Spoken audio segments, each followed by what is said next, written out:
Okay, welcome back. So I've saved my file, which I should have done a long time ago. The other thing I want to show you while we're up here by the LED display is to look at the beats in project or to look at time. Remember, sometimes the assignments are, it has to be a minimum of 15 seconds, right? Or 30, most 30 seconds. So sometimes they'll want to look at time. I'm just going to go back to beats in project because it helps me get things aligned so I know where the measures are. So back to our story, we have the original flute octave, this little church organ thing here. And if you'll remember, what we did was we just duplicated a bass line here.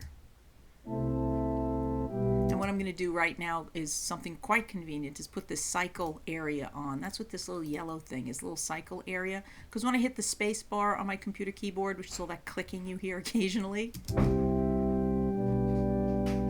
right, so that little space bar will send this right back to the beginning of the cycle area. And so the idea is once this plays all the way through, if it gets all the way over here, boom, right back to the beginning, or the space bar. So it's convenient for me to reset things that way.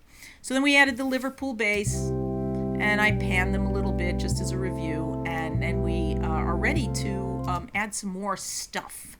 So I just went with a classic analog pad. A pad is a synthesizer setting that is usually these long, sustained, soft sounds. So you'll find it here under pad, and there's a whole bunch to choose from. I just went with this little classic sound, and this is what it sounds like. I'm going to solo it. Nice. Yeah, reminds you of the 1980s. The next thing I did was I added what's called a classic D6, which is it's a clavinova, and you'll hear, because it gives you this little plucky sound right there at the beginning, that nice little pluck, so you can hear what that is like. Sorry, let me solo some of these things again. The organ, classic pad, and the D6.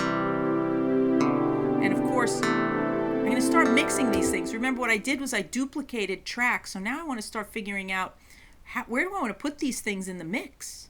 Where do I want? I don't want them all up the middle, so I'm just going to start spreading them around a little. So if my organ is here, maybe I'll put this guy over here a little bit and put the D6, I don't know, maybe next to it, but you'll notice I'm going to mix that down a little.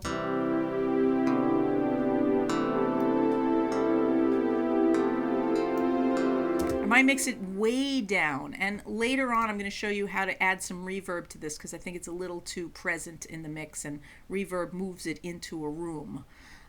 So then we have chamber choir, which I decided to add because everybody should have one. I'm going to move that one way over because you bet your booty I took that bass line and put that also in a chamber choir. So now I have the chamber choirs. Spread that guy over. And kind of have to find the sweet spot for yourself. Fuss around. Okay, now we'll add these in.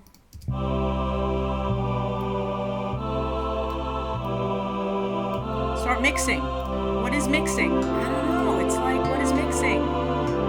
You have to pretend that you are the orchestra conductor or choir conductor or ensemble director. You close your eyes. Where do you want the choir to be? Do you want them on the left? Do you want them on the right? Where do you want that bass to be? Where do you want things to be, as if you had a live ensemble in front of you, and you literally move them around the spectrum of sound by using these panning. And you're the conductor. Do you want something louder? Do you want it softer? So let's hear it now with everything in the mix and see what happens.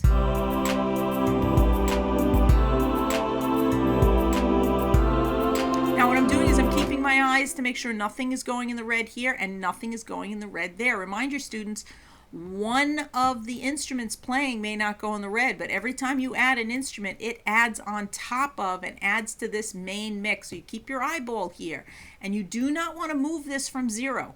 Do not go have them move this down to keep it from going in the red.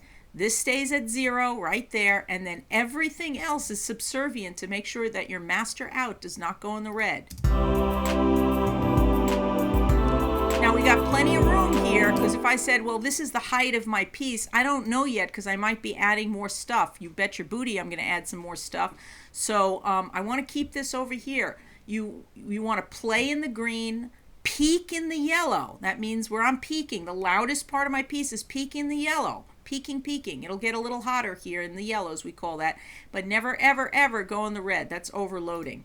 So the only other thing I want to do is add one other line. I'm going to duplicate this track because it's just a great, easy way for me to get a new track there. I'm going to go and copy this out, but I know that I'm going to want a guitar sound. Ooh, what's this sound like? Who knows? But you know what? I know in my head that I'm just going to want that solo line. So I'm going to come out here, and what does that sound like? What does this sound like? Oh, there we go. Now I'm not particularly completely happy with that line, with that guitar sound, but take a listen if I put that whole thing in the mix. And notice here when I'm in the region, in the edit window down here, if I press this play button, that will solo that particular region. And then if I play up here and I hit the space bar, everything will play.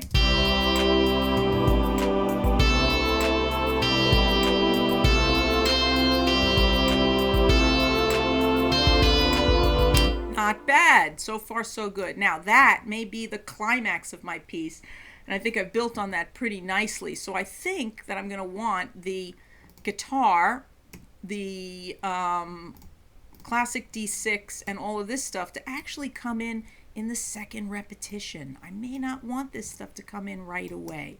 So I'm going to just now loop this, and it just occurred to me that I may not want that Liverpool bass. Got to be careful that I'm only looping to where I want to go, so I could zoom in and do that again if I wanted to.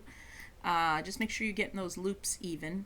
I think probably I'm going to have that Liverpool bass also come in the second repetition. So now I've got an 8-bar phrase that builds one on the other. Let's see what we've got going on.